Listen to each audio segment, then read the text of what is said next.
नमस्कार. आज दिनांक 28 मार्च 2026. साधारण 4 दिवसांपूर्वी मी सूर्यचुलीमध्ये म्हणजे सोलार कुकरमध्ये दिलपसंदची भाजी कशी बनवतात हे कळवलं होतं. तो व्हिडिओ पाहून मला काही नेटवरील मैत्रिणींनी सोलार कुकरची माहिती देण्यास सांगितले.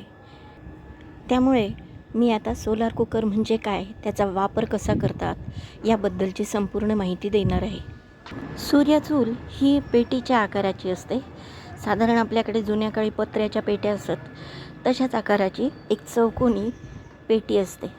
या सोलार कुकरच्या झाकणाच्या आतील बाजूला आरसा असतो.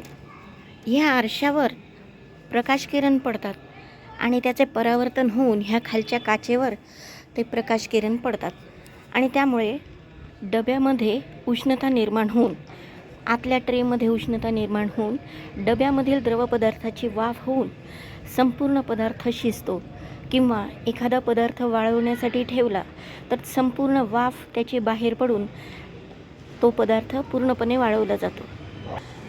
प्रामुख्याने सोलार कुकरमध्ये वाळवणे, भाजणे व शिजवणे ह्या क्रिया पूर्णपणे पार पडतात. यामध्ये शिजणाऱ्या वस्तू अगदी पूर्णपणे शिजतात. उदाहरणार्थ वरण, भात, भाज्या उकडल्या जातात. रवा, शेंगादाणे, बडीशोप, ओवा, तीळ, जवस असे पदार्थ उत्तम प्रकारे भाजले जातात व त्यांच्या चवीमध्येही सत्व भरपूर असते. कोणताही पदार्थ शिजत असताना त्याच्यातील जीवनसत्व टिकून राहण्यासाठी सूर्यचूल ही खूप उपयुक्त आहे.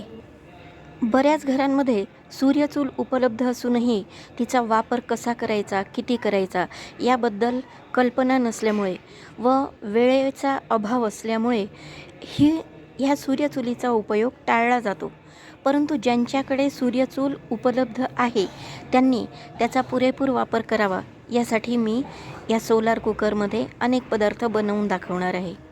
उद्याच्या व्हिडिओमध्ये शेंगादाणे भाजणे किंवा जवस भाजणे यासाठी काय कृती करायची हे मी उद्यापासूनच्या पुढील व्हिडिओमध्ये दाखवणार आहे.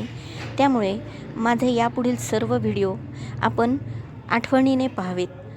माझे व्हिडिओ पाहण्यासाठी सर्वांनी सबस्क्राईब करावे चॅनलला. धन्यवाद.